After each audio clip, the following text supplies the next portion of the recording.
नमस्कार दर्शकों, मैं हूँ रिया और आप देख रहे हैं आज का सच, हर खबर सच के साथ। और इस वक्त हम मौजूद हैं गौरी पाठक जी के यहाँ। जी हाँ, जो कि हिंदू महासभा की जिलाध्यक्ष हैं, जो कि बनी है हमारी तीसरे हफ्ते की सोशल लीडर। जी हाँ, ये है the voice of social leaders का तीसरा हफ्ता, जिसमें हम आपको मिलाने जा रहे हैं गौरी पाठक जी से, जो कि एक समाज सेवी भी हैं पिछले 21 सालों से। तो उन्होंने पिछले 21 सालों में किस किस तरह की समाज सेवा की है, किन किन लोगों की उन्होंने मदद की है, यही आज हम जानेंगे और आपको रूबरू कराएंगे गौरी पाठक जी से, जो थोड़ी देर बाद हमारे साथ जुड़ेंगी। और हम आपको उनकी पिछले 21 सालों से की गई समाज सेवा का पूरा डेटा हम आपको दिखाएंगे कि उन्होंने किस किस अपनी पर्सनल मेहनत से, अपनी पर्सनल, बिना किसी पावर के, बिना किसी पोजीशन के, उन्होंने कितने गरीबों की, कितने ज़रूरतमंद लोगों की उन्होंने मदद की है। तो आज हम उन्हीं के पिछले 21 साल की मेहनत पर प्रकाश डालेंगे।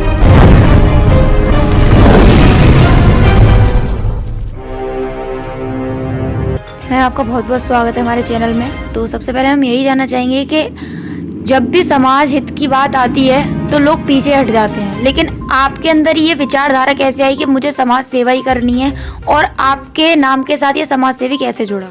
2000 में मेरे पिताजी की जो है मृत्यु हुई थी एक्सीडेंट में। उसके बाद मैंने बहुत सारी चीज़ें हम लोगों ने देखी कि किस तरह से लोग किसकी मदद करते हैं, जब घर में मुखिया नहीं रहता है उसके बाद क्या कंडीशन होती है। और उस चीज़ों को देखते हुए मैंने ये डिसाइड किया कि मुझे अब समाज सेवाएँ ही करनी है। और समाज सेवा मैं आज से नहीं कर रही, मैं कर रही हूँ 1998 से। लव जिहाद पे मेरा बहुत बड़ा काम चल रहा है 1998 से। मैं चिरंजी लाल में पढ़ती थी, 2-3 लड़कियाँ थीं जो मुस्लिम लड़कों के चक्कर में फंसी हुई थी। उनका पूरा मेरे पास एड्रेस वगैरह लिखा हुआ है, और हमने किस तरह से उनको छुटाया, ये कि फिर विचार बनते गए, लगातार ऐसे काम मिलते गए और हम उसमें सफलता पाते गए, और फिर ये फार्मा बनता गया। तो ये समाज सेवा का जो आपने विचार रखा, इसकी शुरुआत लव जिहाद से आपने की थी? जी। तो उसके बाद फिर आपकी पिछले 21 सालों की, जो आपने बताया 21 साल से आप हैं समाज सेवी, 21 साल की अब तक की कार्यनीति में आपने क्या क्या कार्य किए? बहुत सारे काम किए। अभी कोरोना काल में तो हमने बहुत ही काम किए, हम 1 मिनट भी नहीं सोए।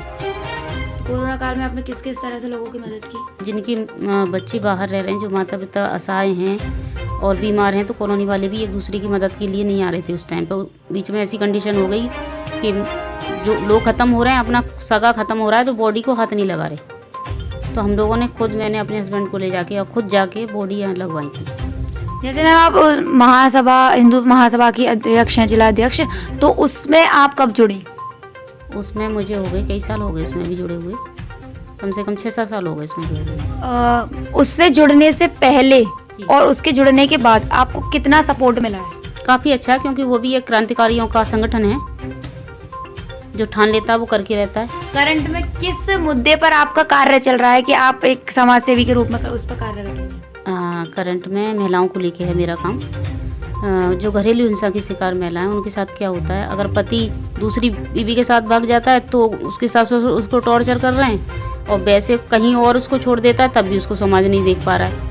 मतलब उसकी कंडीशन ऐसी कर देते हैं घर वाले कि घर में रहे तो हालत ख़राब, बाहर रहे तो हालत ख़राब। बाहर रह रही है तो छोड़ के आ गई, घर में रह रही है तो सुनना ही नहीं है। इस तरह की महिलाओं का जो मैं करती हूँ, मुझे बड़ा गुस्सा आती है कि समाज अभी बिल्कुल नहीं सुधार, समाज में कोई भी सुधार अभी नहीं है महिलाओं के प्रति।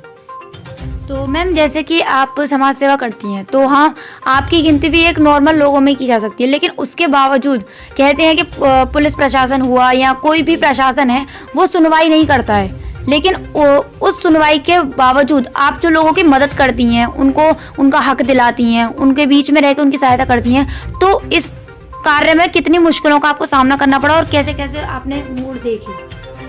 इसमें बहुत सारी मुश्किलें आती हैं। देखो, रात में मेरे साथ होता क्या है, कभी कभी तो 2 बजे फ़ोन आ गया, कभी 3 बजे आ गया। कोई फ़ोन का मतलब नहीं है। अगर कोई पीड़ित है, मान लो कब उसको मेरी ज़रूरत पड़ जाए, मैं भी दिन और रात नहीं देखती हूँ। बात रही प्रशासन की, तो अगर आप अपनी बात आप अच्छे से रख सकते हो तो प्रशासन सुनता है बहुत अच्छी। सर मैं आप फिलहाल तो महिलाओं की अच्छी सुनी जा रही है प्रशासन, मगर आप जाके शिकायत करते हो, पर कंडीशन ये है महिलाओं की कि महिला वहाँ तक जाना नहीं चाहती है। ये है कि जनता खुद एक कदम नहीं बढ़ाना चाहती है जिससे प्रशासन मदद कर सके।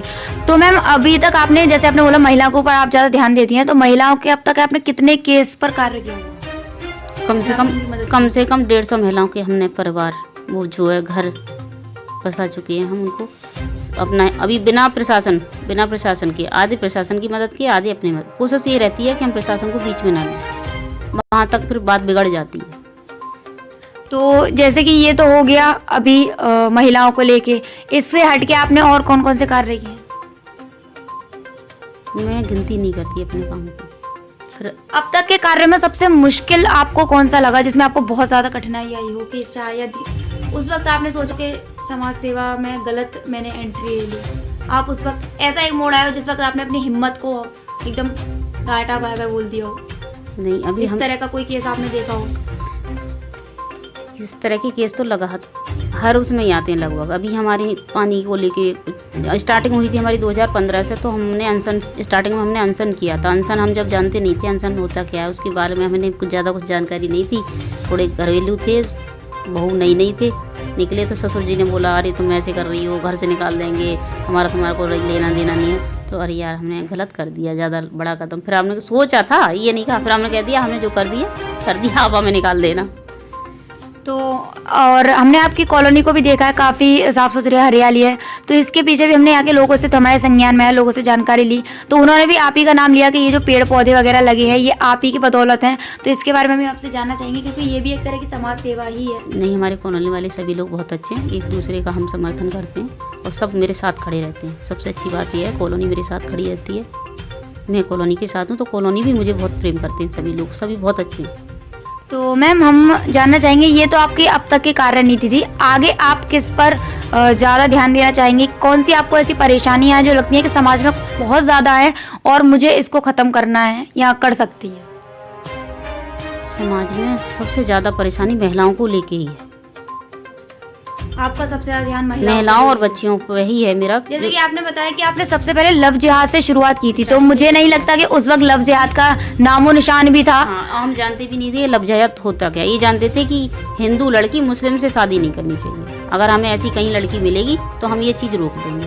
लेकिन इस वक्त इस जो मुद्दे पर है काफ़ी ज़्यादा विचार किया जा रहा है, बहुत ये चल भी रहा है। हाँ। तो इसके ऊपर भी आप आपसे जानना चाहेंगे कि आप किस तरह से लड़कियों को प्रोटेक्ट कर रही हैं या उनके बीच में फैला रही हैं कि ये गलत है, लव जिहाद नहीं चलना चाहिए, क्योंकि हमारी काफ़ी हिंदू लड़कियां मर रही हैं, कट रही हैं। श्रद्धा वाला केस पे भी हम ध्यान दें, तो उसके ऊपर आप बताएं। इस तरह से हम कुछ लड़कियों को कुछ जैसे 10-20 लड़कियों को हम काउंसलिंग करते हैं, मैं यहाँ पढ़ाती हूँ लड़कियों को। तो जो 2-3 मुस्लिम होती हैं उनको बिठा के और हिंदू पूछते हैं कि बेटा तुम हिंदुओं से शादी करोगी, तो वो कहती नहीं, हम आपका हिंदू धर्म नहीं अपनाएंगे। और जो हमारी हिंदू लड़की है, हाँ हम तो अपना लेंगे, हमें कुछ नहीं, पर अल्लाह कहने में कोई फ़र्क नहीं है। आमने सामने बैठा के जब बात की उन दोनों से, देखो ये क्या बोल रही है, ये क्या बोल रही है, तो उनके दिमाग में आती है। 2-3 बार उनको बोला जाता है कि देखो बेटा इन्हें तो अपने धर्म को छोड़ नहीं रही हैं और तुम हिंदू धर्म बहुत जल्दी छोड़ने पे आ गई। जिहाद एक बहुत बड़ा मुद्दा बन चुका है करंट में भी, क्योंकि जो मुसलमान है वो शायद नहीं अपनाते हैं हमारा हिंदू धर्म। तो आपने अब तक कितनी काउंसलिंग की होंगी लड़कियों की? लड़कियों की काउंसलिंग 250। कितने आपको लगता है सक्सेस है हो पाई? सभी मेरी 250 लड़कियां कट्टर हिंदू बना दी हैं, वो कट्टर हिंदू बन चुकी हैं और जब भी शादी करके भी जाएंगी ना तो वो इस परंपरा को आगे लेती जाएंगी। 250 परिवार आगे सेट कर देंगी। तो जैसे कि आपने बताया कि आपने 250 लड़कियों को बिल्कुल बता दिया है कि हिंदूवाद क्या है, हिंदू समाज क्या है और लव जिहाद से बिल्कुल दूर रहना है। तो आगे भी आपकी कार्यनीति महिलाओं से रिलेटेड ही रहेगी, महिलाओं पे जो भी अत्याचार हो रहे हैं। मैं हफ्ते में 2 दिन बेटियों को रखती हूँ अलग अलग स्थानों पर कि आज मुझे यहाँ काउंसलिंग करनी है, आज यहाँ की बच्चियों को, जहाँ मैं सोचती हूँ कि जहाँ बच्चे ज़्यादा हैं और वैसा मिश्रित आबादी है और यहाँ शिकायत ज़्यादा आ रही है भागने की और भागने, क्योंकि लोग बताते नहीं है। जब लड़कियाँ हिंदू भाग चली जाती हैं ना तो कोशिश हमें बहुत सारी तो केस पता ही नहीं चलती और होता क्या था, माँ बाप फिर उनको छोड़ देते हैं, हिंदू परिवार उनको छोड़ देते हैं कि अब तुम चलेगी। फिर उस लड़की की जो दुर्दशा होती है ना एक जानवर से भी बदतर होती है। बिल्कुल सही कहा आपने। एक और सवाल मैं आपसे करना चाहेंगे, जैसे आप महिलाओं के ऊपर ज़्यादा ध्यान देती हैं और लव जिहाद के ऊपर भी आप बहुत ज़्यादा ध्यान देती हैं, तो उसके लिए आपने क्या कार्य किए हैं जिससे लव जिहाद में कमी आए और हमारी लड़कियों को ये समझ आए कि ये लव जिहाद है बहुत गलत है, जो कि नहीं होना चाहिए? तो इसके लिए आपने क्या कार्य किए? इसके लिए हमने 200 महिलाओं की टीम तैयार की है, जो 25-25 महिलाएं हर पार्क में और जो खुली जगह पे लड़की जो कॉलेज पास है ना हम लोगों के, ये मुस्लिम लड़के आते हैं कलावा हाथ में बांध के, ठीक है। पहले तो हम प्रशासन की मदद लेते हैं, आसपास अगर चौकी थाना है तो फ़ोन करते हैं और कभी कभी ये होता है कि प्रशासन नहीं है, कम पड़ रहा है, तो क्या हमने ये टीम क्यों तैयार की है, अपनी निजी टीम तैयार करी है कि हम 25 महिलाओं का एकदम संग जाता है और टूट पड़ता है जिस पे भी है। तो मैम इसमें तो काफ़ी सारी परेशानियां भी आती होंगी, क्योंकि कई हिंदू लड़के भी होते हैं, तो पहचान तो सिर्फ यही है कि कलावा बांध लिया तो वो हिंदू बन गए, लेकिन कई हिंदू लड़के भी होते हैं, तो फिर उनको कैसे पता चल जाए, हिंदू और मुस्लिम की अच्छे से पता चल जाती है। हम महिलाएं, हम लोगों में एक भगवान ने दे रखा है ना, तो मालूम पड़ जाती है सच कौन बोल रहा है, झूठ कौन बोल रहा है। और जब डंडा होता है ना हाथ में, तो वो बिल्कुल सच ही बोलता है। 25 महिलाओं के हाथ में अगर डंडा दिख जाएगा ना, तो लब जिहादी है ना, वो बहुत दूर जहन्नुम में जाने की सोचेगा। तो जैसे आपके घर के पास भी पार्क है, वहाँ पे भी ऐसा कुछ देखने को मिला? हाँ, हमारे पार्क में हमारा प्रशासन बहुत अच्छा है, पास में हमारी चौकी शासनिक थाना है और सभी लोग बहुत अच्छे हैं, तुरंत आ जाते हैं। तो आपका जो भी पूरा समाज सेवा का आपने अब तक बताया, आगे की आपने कार्यनीति बताई, वो सब लड़कियों के ही हित में थी, उनके ही फ़ायदे के लिए थी, जो भी हिंदू समाज के रिगार्डिंग रखती हैं। तो आप हमारी जनता को अब क्या संदेश देना चाहते हैं?